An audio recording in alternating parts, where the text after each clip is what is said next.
ভাইয়ের আমার, এই দেশ হলো মুসলমানের দেশ, কথা বলেন ঠিক কিনা? এই দেশ থেকে মুসলমানদেরকে কেউ যদি নবীর সুন্নত থেকে দূরে সরাইতে চায়, কোরআন থেকে দূরে সরাইতে চায়, দিন থেকে যারা মুসলমানদেরকে সরাইতে চায়, জেনে রাখো তোমাদেরকে বলে দিয়েছি, ফেরাউনের চাইতেও তোমাদের ক্ষমতা হয় নাই, কথা বলেন ঠিক কিনা?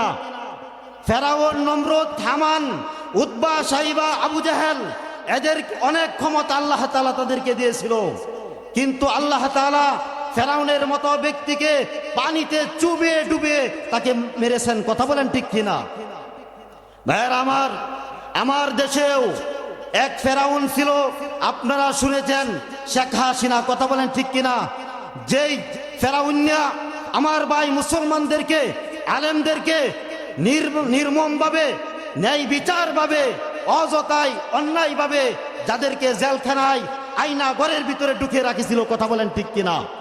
ভাইয়ের আমার, আমি বলিষ্ঠ কণ্ঠে বলতে চাই, এদেরও চিন্তাধারা হয়েছে যে এরা ইহুদি খ্রিস্টানদের সাথে সম্পর্ক রেখে মুসলমানদেরকে যেন, এদেরকে যেন কোরআন এবং হাদিস থেকে যেন বিচ্ছিন্ন করে দেওয়া যায়, এই চেষ্টা এবং ষড়যন্ত্র তারা লিপ্ত হয়ে গিয়েছিল, কথা বলেন ঠিক কিনা?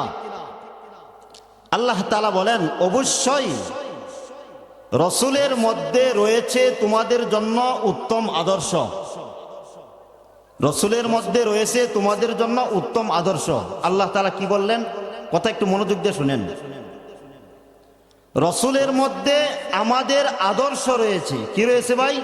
আওয়াজ দেন, কি রয়েছে? আদর্শ। আদর্শ কাদের জন্য? রসুলের আদর্শ কারা, কারা অনুসারী, বা আদর্শ কাদের ভিতরে আছে? আল্লাহ তাআলা পরে অংশে বলেন, লিমান কানা ইয়ারজুল্লাহ, যারা আল্লাহ তাআলার সন্তুষ্টি অর্জন করতে চায়। কথা বুঝেন? রসুলের আদর্শ কাদের মধ্যে আছে? যারা আল্লাহ তাআলার সন্তুষ্টি অর্জন করতে চায়। দ্বিতীয় নাম্বার, ওয়াল ইয়াউমিল আখিরাহ, যারা পরকাল চিরস্থায়ী জীবনের সাফল্য অর্জন করতে চায়। তিন নাম্বার, ওয়া যাকারাল্লাহ কাসীরা, যারা আল্লাহ তাআলাকে বেশি স্মরণ করতে চায়। তাহলে তিন শ্রেণীর মানুষ, তিন প্রকার মানুষ,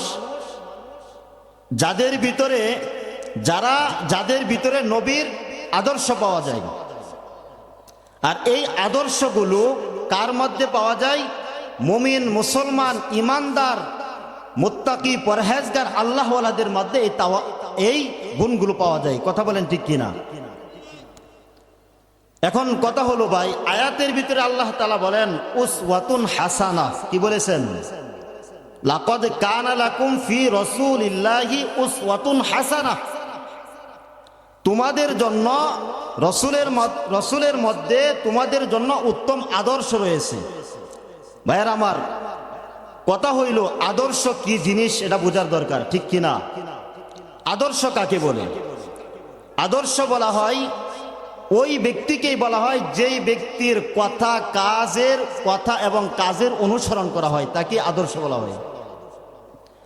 আদর্শ শব্দটা কোরআনের ভাষায় এটাকে উসওয়াতুন হাসানা বলা হয়, আরবি ভাষায় এটাকে কুদওয়াতুন বলা হয়, ইংরেজিতে এটাকে আইডিয়াল বলা হয়। কি বলা হয়? আইডিয়াল বলা হয়। যার কথা কাজের অনুসরণ করা হয় তাকেই বলা হয় উসওয়াতুন হাসানা। কথা কি বুঝতে পারছেন? আর যারা আল্লাহ তাআলার সন্তুষ্টি অর্জন করতে চায় না, পরকাল জীবনের সাফল্য চায় না, আল্লাহ তাআলার স্মরণ থেকে যারা বিমুখ, তারা কোনো সময় ঈমানওয়ালা মুমিন হতে পারে না, মুসলমান হতে পারে না।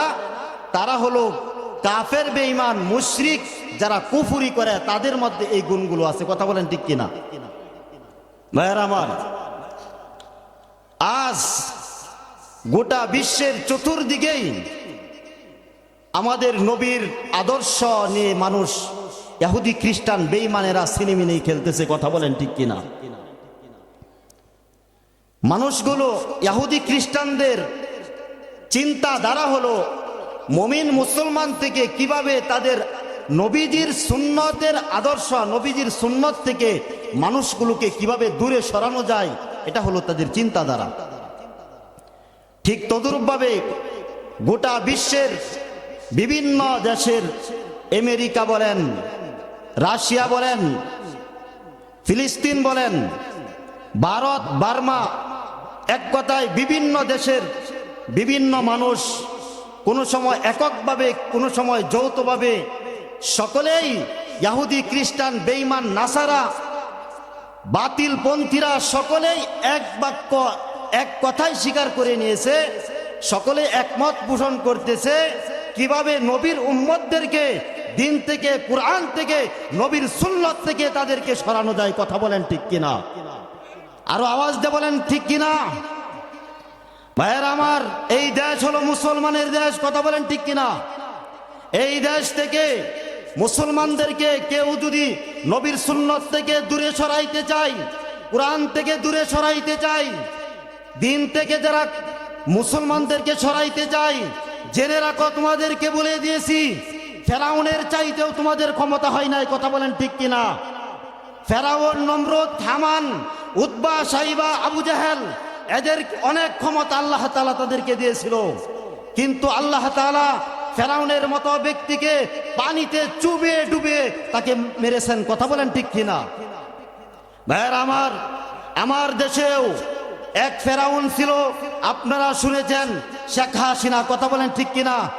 যেই ফেরাউনিয়া আমার ভাই মুসলমানদেরকে, আলেমদেরকে নির্মমভাবে, ন্যায় বিচারভাবে, অযথায় অন্যায়ভাবে যাদেরকে জেলখানায়, আয়না ঘরের ভিতরে ঢুকিয়ে রাখিছিল। কথা বলেন ঠিক কিনা? ভাইয়ের আমার, আমি বলিষ্ঠ কণ্ঠে বলতে চাই, এদেরও চিন্তাধারা হয়েছে যে এরা ইহুদি খ্রিস্টানদের সাথে সম্পর্ক রেখে মুসলমানদেরকে যেন, এদেরকে যেন কুরআন এবং হাদিস থেকে যেন বিচ্ছিন্ন করে দেওয়া যায়, এই চেষ্টা এবং ষড়যন্ত্র তারা লিপ্ত হয়ে গিয়েছিল। কথা বলেন ঠিক কিনা? আল্লাহ পাক রব্বুল আলামিন ছেড়ে দিয়েছেন, কিন্তু ছাড় দেন নাই। কথা বলেন ঠিক কিনা?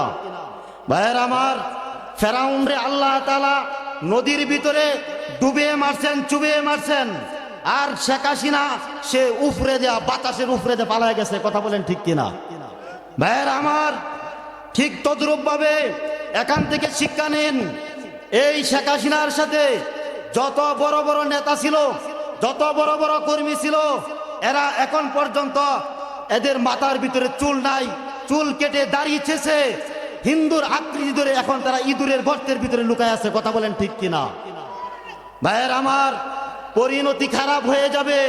যারা আল্লাহর রাসূলের বিরুদ্ধে যারা কথা বলবে, নবীর বিরুদ্ধে যারা কথা বলবে, উলামায়ে কেরামকে যারা, উলামায়ে কেরামের কে নিয়ে যারা ব্যঙ্গচিত্র করবে, এদেরকে যারা অন্যায়ভাবে জুলুমের শিকার করবে, আল্লাহ রাব্বুল আলামিন ফেরাউন, নমরুদের মতো, শেখ হাসিনার মতো আবার যারা রাষ্ট্রে আসবে, ক্ষমতা আসবে, তাদেরকে বলে দিচ্ছি, এখান থেকে শিক্ষা নিন। আপনারাও যদি ক্ষমতা পাওয়ার পরে দুর্ব্যবহার করুন, খারাপ আচরণ করুন, জেনে রাখুন আপনাদেরও পরিণাম ভালো হবে না। কথা বলেন ঠিক কিনা? ভাইয়ের আমার, কথা ভালো করে বুঝেন। আমরা কে কে আল্লাহ তাআলার ভালোবাসা চাই? হাত তুলে সকলে দেখান, জবান খুলে বলেন আল্লাহু আকবার, তাকবীর দেন, লিল্লাহি তাকবীর। আরো হইছেন, ঘুমায় পড়ছেন, এইটা তাকবীরে, কিন্তু ভাই এই তাকবীরে আপনার এখনো ঘুমে ভাঙ্গে নাই। আরো চিৎকার করে বলেন, চিৎকার করে আওয়াজ দেন। এই দেশে আজান চলবে, এই দেশে নামাজ চলবে, এই দেশে হজ চলবে, সবকিছুই ইসলাম অনুযায়ী চলবে, সবকিছুই নবীর সুন্নাহ অনুযায়ী চলবে। কোনো ভাই যদি, কোনো নেতা যদি কোরআন ও ইসলামের বিরুদ্ধে কথা বলে, তার জিহ্বাকে আমরা কেটে দিব।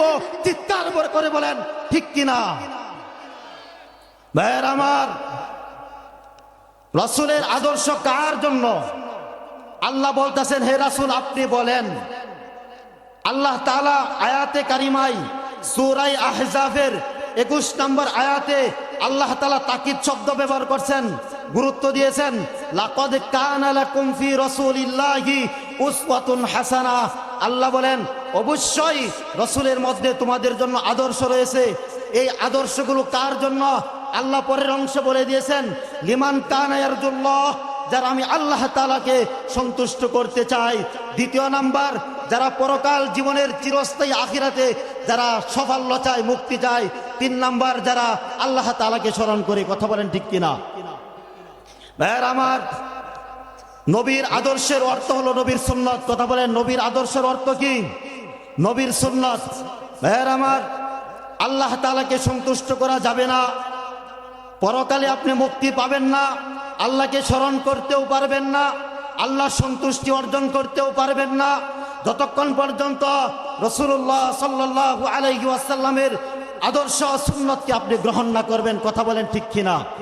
আয়াত থেকে প্রমাণিত হলো, আল্লাহর যদি সন্তুষ্টি পাই, যদি জান্নাতে যেতে চাই, অবশ্যই রাসূলের আদর্শ এবং সুন্নাত তোমার জীবনে বাস্তবায়ন করতে হবে। কথা বলেন ঠিক কিনা?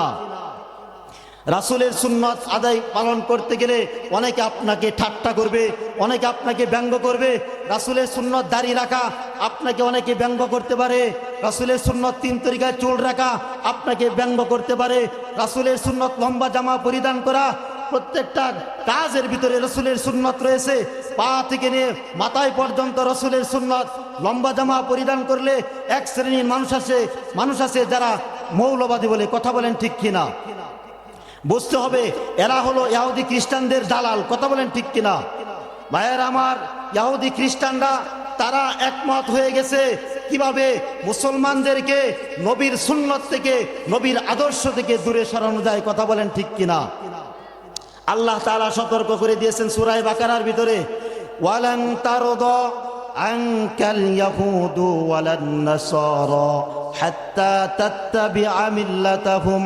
আল্লাহ রাব্বুল আলামিন, আল্লাহ তাআলা তার হাবিবকে বলেন, পয়গম্বর, ওয়ালান তারদা আনকাল ইয়াহুদু ওয়ালান নাসারা, ইহুদি খ্রিস্টানরা আপনার বন্ধু হবে না, ইহুদি খ্রিস্টানরা তোমার বন্ধু হবে না যতক্ষণ পর্যন্ত তাদের ধর্ম তুমি গ্রহণ না করবে। ভাইয়ের আমার, ইহুদি খ্রিস্টানদের ধর্ম কালচার আমরা গ্রহণ করে নিয়েছি। কথা বলেন ঠিক কিনা? ভাইয়ের আমার, আজ আমরা সুন্নত থেকে কতটুকু দূরে সরে গেছি। সুন্নত আমাদের ভিতরে নাই। সুন্নত পালন করলে ওয়াইড কমে যায়, আধুনিকতা কমে যায়, এই জন্যই সুন্নত পালন করি না। অথচ নবীর সুন্নাত ছাড়া কিয়ামতের ময়দানে কোনো মানুষ নবীর সুপারিশ ছাড়া জান্নাতে যেতে পারবে না। নবীর সুপারিশ ছাড়া কেউ জান্নাতে যেতে পারবে না। তার মানে আল্লাহকে যদি আমরা সন্তুষ্টি করতে যাই, সামনে আসেন, আল্লাহকে যদি ভালোবাসতে চাই, তাহলে নবীর সুন্নাত ছাড়া কোনো বিকল্প রাস্তা নাই। কথা বলেন ঠিক কিনা? আপনারা ঘুমায় পড়ছেন? আর একটু আওয়াজ দিয়ে বলেন, কথা কি ঠিক আছে? নবীর সুন্নাত মানতে রাজি আছি? সকলে রাজি আছি তো? আমাকে বিষয় দেওয়া হয়েছে নবীর সুন্নাত, এই জন্য ভাই আলোচনা করতেছি, খুব গুরুত্বপূর্ণ আলোচনা।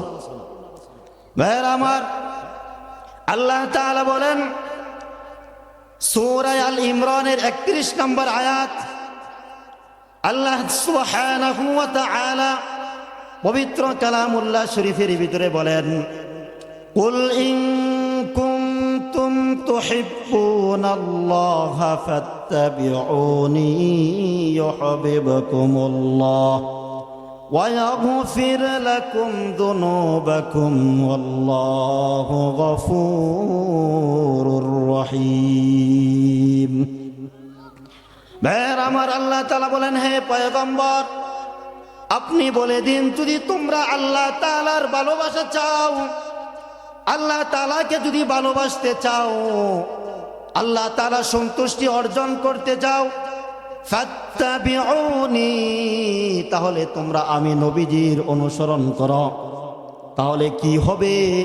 ইউহিব্বুকুমুল্লাহ, তাহলে আল্লাহ তাআলা তোমাদেরকে ভালোবাসবেন। চিৎকার করে বলেন আল্লাহু আকবার। শুধু তাই নয়, আল্লাহ পাক করে বলেন, ওয়া ইয়াগফির লাকুম যুনুবাকুম ওয়াল্লাহু গফুরুর রহিম। আল্লাহ রাব্বুল আলামিন তোমাদের জীবনের সব গুনাহগুলো আল্লাহ তাআলা ক্ষমা করে দিবেন। আল্লাহ তাআলা হলেন অত্যন্ত দয়াশীল। ভাইয়েরা আমার, হাদিস শরীফের ভিতরে এসেছে, বিশ্বনবী পয়গম্বরে আরবি মুহাম্মদ রাসূলুল্লাহ সাল্লাল্লাহু আলাইহি ওয়াসাল্লাম বলেন, আমার উম্মতের মধ্যে যখন ফিতনা দেখা দিবে, আমার উম্মতের মধ্যে যখন দলাদলি শুরু হয়ে যাবে, ওই সময় যদি কোনো মানুষ, কোনো ঈমানওয়ালা, কোনো মুসলমান যদি আমি নবীর সুন্নতগুলো আঁকড়ে ধারণ করে, রাসূলুল্লাহ সাল্লাল্লাহু আলাইহি ওয়াসাল্লাম বলেন, আমি আল্লাহ তাআলা এই সুন্নতের বদলতে আল্লাহ তাআলা তার আমল নামায় 100 শহীদের সওয়াব দান করে দিবেন। মান তামাসসাকা বিসুন্নতি ইনদা ফাসাদি উম্মতি ফালাহু আজরু মিয়াতি শাহীদ। ভাইয়েরা আমার, শুধু তাই না, আল্লাহ তাআলার সুন্নতকে মহব্বত করলে আমাদের পরিণাম আখিরাত জান্নাত হবে। চিৎকার করে বলেন আল্লাহু আকবার। আরো আওয়াজ দিয়ে বলতে হবে, আরো আওয়াজ দিয়ে বলেন আল্লাহু আকবার।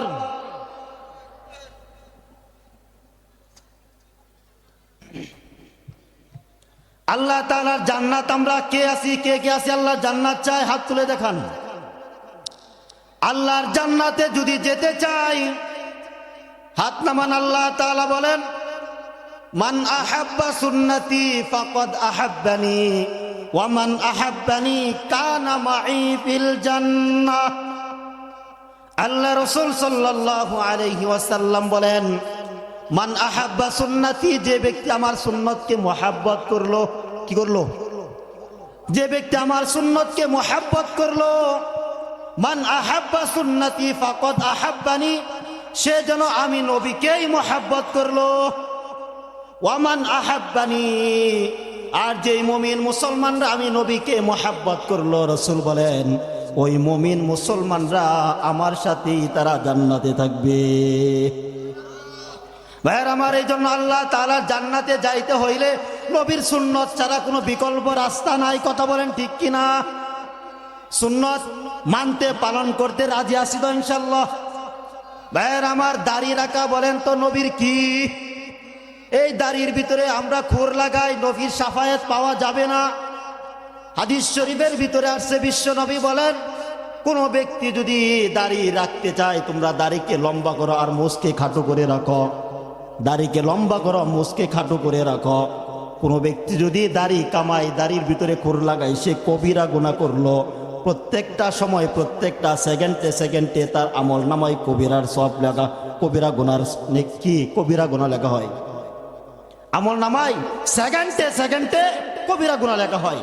ভাইয়ের আমার, আজকের আলোচনা থেকে ওয়াদা করুন, আর কোন সময় মুহাম্মদ আরবির সুন্নত, নবীর সুন্নত দাড়ির ভিতরে কোন সময় আর খুর লাগাবো না। সবাই হাত তুলে সকলকে সাক্ষী রাখুন, আল্লাহকে সাক্ষী রাখুন, ইনশাআল্লাহ আর কোন সময় নবীর সুন্নত দাড়ির ভিতরে খুর লাগাবো না। রাজি আছি তো ইনশাআল্লাহ? ভাইয়ের আমার, এক মুষ্টির কমে যদি কোনো ব্যক্তি যদি দাড়ি কামায়, দাড়ি ভিতরে খুর লাগায়, তাহলে তার কবিরা গুনাহ হবে। এজন্য দাড়ি রাখতে রাজি আছি তো? আরেকটা আমলের কথা বলি, নবীর সুন্নতকে মহব্বত করলে নবী আখিরাতে সুপারিশ করে আমাকে জান্নাতে নিয়ে যাবে। ভাইয়ের আমার, নবীর সুন্নতের মধ্যে আরেকটা সুন্নত হলো মেসওয়াক করা। আওয়াজ দিয়ে বলেন কি করা? মেসওয়াক করতে কে কে রাজি আছি ইনশাআল্লাহ? হাদিস শরীফের মধ্যে আল্লাহ রাসূল বলেন, লাউলা সাল্লাল্লাহু আলাইহি ওয়াসাল্লাম বলেন, যে ব্যক্তি কি করলো, আমার একটা সুন্নত মেসওয়াক করা, আল্লাহ রাসূল বলেন, আমি যদি আমার উম্মতের জন্য কষ্টকর মনে না করতাম, কি না করতাম ভাই? আমার উম্মতের জন্য কষ্টকর না মনে করতাম, তাহলে আমি এশারের নামাজকে রাতের 1/3 অংশে দিয়ে দিতাম। মানে রাতের 3 ভাগের 1 ভাগ করলে যে অংশ, সে অংশে দিয়ে দিতাম। এবং মেসওয়াক করাকে আমি ওয়াজিব করে দিতাম। কি বলে দিতাম? ওয়াজিব করে দিতাম। ভাইয়ের আমার, বিশ্বনবী মুহাম্মদ রাসূলুল্লাহ সাল্লাল্লাহু আলাইহি ওয়াসাল্লাম সর্বদাই মেসওয়াক করতেন। ঘরে যখন হযরত আয়েশা রাদিয়াল্লাহু তাআলা আনহা থেকে বর্ণিত আছে, রাসূল করিম সাল্লাল্লাহু আলাইহি ওয়াসাল্লাম যখন ঘরে প্রবেশ করতেন, তখন তিনি মেসওয়াক করতেন। হাদিস শরীফের মধ্যে আছে, প্রত্যেক নামাজের সময়, 5 ওয়াক্ত নামাজের সময় কোনো ব্যক্তি যদি মেসওয়াক করে, আল্লাহ রব্বুল আলামিন ওই বান্দার আমল নামায় এক ওয়াক্ত নামাজের 1 রাকাত নামাজের ভিতরে আল্লাহ তাআলা তাকে 70 রাকাত নামাজের সওয়াব দান করবেন।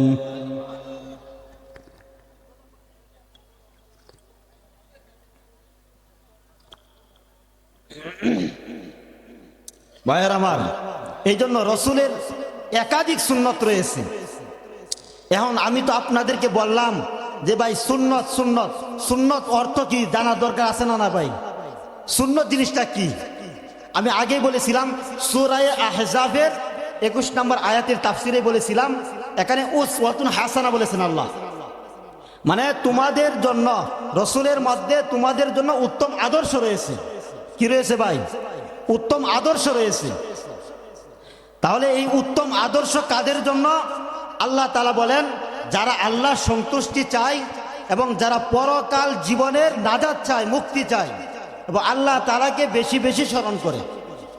ভাইয়ের আমার, আয়াত থেকে শুধুমাত্র নবীজির সুন্নতই পালন করবো এটা না, বরং সাহাবায়ে কেরামের সুন্নত আমার আপনার আদায় করতে হবে। সাহাবায়ে কেরামের আয়াত থেকে শুধুমাত্র নবীর সুন্নত না, নবীর আদর্শ না, বরং সাহাবায়ে কেরামদের তাদের আনুগত্য আমার আপনার জন্য করা জরুরি। এইটাকে আহলে সুন্নত ও জামাতের পরিভাষায় নবী এবং নবীজির সাহাবীদের সুন্নতের অনুসরণ করার নামই হলো উসওয়াতুন হাসানা। কথা বুঝছেন? উসওয়াতুন হাসানা। ভাইয়ের আমার, সুন্নত কি জিনিস? সুন্নত অর্থ কি? এই সুন্নত এর অর্থ হলো, সুন্নতটা 3 প্রকার। সুন্নতটা কত প্রকার? 3 প্রকার। হাদিস শরীফের মধ্যে রাসূল বলেন, তারাকতু ফীকুম আমরাইন লান তাদিল্লু মা তামাসসাকতুম বিহিমা কিতাবাল্লাহি ওয়া সুন্নাত রাসূলি। হাদিস শরীফের মধ্যে রাসূল বলেন, আমি দুনিয়া থেকে যাওয়ার সময়, দুনিয়া থেকে বিদায় হওয়ার সময় রাসূল বলে গেছেন, আমি আমার দুনিয়া থেকে বিদায় হওয়ার সময় তোমাদের কাছে 2টা জিনিস রেখে গেলাম। কয়টা জিনিস? রাসূল যখন দুনিয়া থেকে বিদায় নিছেন, চলে গেছেন, উম্মতের উপর 2টা জিনিস রেখে গেছেন। কয়টা জিনিস? 2টা জিনিস। 1 নাম্বার হলো কুরআন। 1 নাম্বার কি ভাই? কুরআন। 2 নাম্বার হলো রাসূলের সুন্নত। 2 নাম্বার কি? রাসূলের সুন্নত, হাদিস। রাসূলুল্লাহ সাল্লাল্লাহু আলাইহি ওয়াসাল্লাম বলেন, এই 2টা জিনিসকে যারা আঁকড়ে ধরবে, 2টা জিনিসকে যারা কি করবে? আঁকড়ে ধরবে, তারা কোনো সময় দিন থেকে, ইসলাম থেকে, কোরআন থেকে বঞ্চিত হবে না, লাঞ্ছিত হবে না, অপমানিত হবে না। কয়টা জিনিস ভাই? 2টা জিনিস। একটা হলো কোরআন, আর একটা কি? হাদিস। তাহলে আমি ব্যাখ্যা করব সুন্নত শব্দের 3টা অর্থ। কয়টা অর্থ? 1 নাম্বার, রাসূলের সুন্নত শব্দের অর্থ হলো রাসূলের হাদিস। 1 নাম্বার, রাসূলের সুন্নত শব্দের অর্থ কি ভাই? এই কথা বলেন, আওয়াজ দিয়ে বলেন, ঘুমায় পড়ছেন। রাসূলের সুন্নত শব্দের অর্থ কি? রাসূলের হাদিস। 2 নাম্বার, রাসূলের সুন্নত শব্দের অর্থ হলো রাসূলের কর্ম। সুন্নত শব্দের অর্থ কি? রাসূলের কর্ম। 3 নাম্বার, রাসূলের সুন্নত শব্দের অর্থ হলো রাসূলের তরিকা। 3 নাম্বার কি? রাসূলের তরিকা। তার মানে রাসূলের কথাকে হাদিস বলা হয়। রাসূলের কথাকে কি বলা হয়? হাদিস বলা হয়। রাসূল যে কাজ করছেন, রাসূল কি করছেন, যে কাজ, যে কর্ম করছেন, এটাকেও কি বলা হয়? সুন্নত বলা হয়। রাসূল যে তরিকা বাতলে দিয়েছেন উম্মতের জন্য, এটাকেও সুন্নত বলা হয়। এটাকে কি বলা হয়? সুন্নত বলা হয়। তাহলে রাসূল কারীম সাল্লাল্লাহু আলাইহি ওয়াসাল্লাম যে কাজ যেভাবে তিনি করছেন, যেই কাজ যেভাবে তিনি করছেন, রাসূল সাল্লাল্লাহু আলাইহি ওয়াসাল্লাম যখন যেই কথা বলছেন, যে কথা মানার জন্য বলছেন, যেই কথা রাসূল নিষেধ করছেন, ওইটার নাম হলো রাসূলের কি? হাদিস। আর রাসূলের কর্ম কি? রাসূলের কর্ম হইল রাসূলুল্লাহ সাল্লাল্লাহু আলাইহি ওয়াসাল্লাম যে সমস্ত কাজ তিনি করছেন, এইগুলো উম্মতকে করতে নির্দেশ দিয়েছেন, এবং যেগুলো কাজ তিনি করেন নাই, এগুলো উম্মতের জন্য নিষেধ করেছেন। কথা বুঝতে পারতেছেন আমার? তাহলে রাসূলের কাজকে কি বলা হয়? সুন্নত বলা হয়। কথা বলেন, রাসূলের কাজকে কি বলা হয়? হ্যাঁ ভাই, ঘুমায় পড়ছেন, আওয়াজ দেন। রাসূলের কাজকে কি বলা হয়? সুন্নত বলা হয়। একটা উদাহরণ দিলে বুঝবেন। যেমন রমজান মাসে কি রমজানের রোজা ফরজ? রমজান মাসে কিসের রোজা ফরজ? রমজানের রোজা ফরজ। তাহলে আল্লাহ তাআলা রমজান মাসে বলে দিয়েছেন মুমিনদেরকে, তোমরা রমজানের রোজা পালন করো, রমজানের রোজা তোমাদের জন্য রাখা ফরজ। কথা বুঝেন নাই? তাহলে এই বিধানটা কার? আওয়াজ দিয়ে বলেন, বিধানটা কার? আল্লাহর। বিধানটা কার ভাই? আল্লাহর। এখন রাত্রের বেলায় রমজান মাসে তারাবির নামাজ আদায় করতে হয়। কথা বলেন ঠিক কিনা? রাত্রে যে আমরা তারাবির নামাজ আদায় করি, এটা হলো রাসূলের কর্ম, রাসূলের সুন্নাহ। এটা কি? রাসূলের সুন্নাহ। মানে রাসূল সাল্লাল্লাহু আলাইহি সাল্লাম বলেছেন যে দিনের বেলা তোমাদের জন্য রোজা ফরজ, আর রাত্রে বেলা আমি রাসূলের সুন্নত তারাবির নামাজ তোমাদের জন্য সুন্নত। তোমাদের জন্য কি? সুন্নত। তাহলে এই যে সুন্নত রাসূলের তারাবির নামাজ, এটার নাম হলো সুন্নত। এটার নাম কি? সুন্নত। আর আল্লাহ যে কইছেন তোমরা রোজা রাখো, এটা হইছে কি? ফরজ। এটা কি? ফরজ। আরেকটা উদাহরণ দেই, রাসূলের তরিকাকে সুন্নত বলা হয়। কাকে? রাসূলের তরিকাকে সুন্নত বলা হয়। তরিকা মানে রাসূলুল্লাহ সাল্লাল্লাহু আলাইহি সাল্লাম যেইভাবে যেই কাজ করছেন, যেই কাজে নির্দেশ দিয়েছেন, সেইভাবেই আমাদেরকে কাজ করতে হবে। সেইভাবে কি আমাদের কাজ করতে হবে। যেমন রাসূলুল্লাহ সাল্লাল্লাহু আলাইহি ওয়াসাল্লাম ফরজ নামাজ আদায় করছে। কি নামাজ?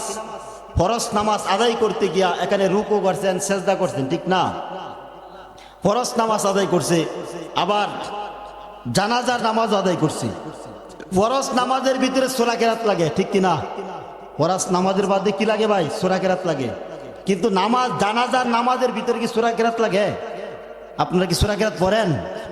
তাহলে রাসূলের তরিকা কি? রাসূল ফরজ আদায় করছে, ফরজের ভিতরে রুকু সেজদা ছিল। এটা হচ্ছে তরিকাটা, পদ্ধতি। জানাজার নামাজ রাসূল সূরা কেরাত পড়েন নাই, বরং জানাজার দোয়া পড়ছে। এটা কি তরিকা বলা হয়।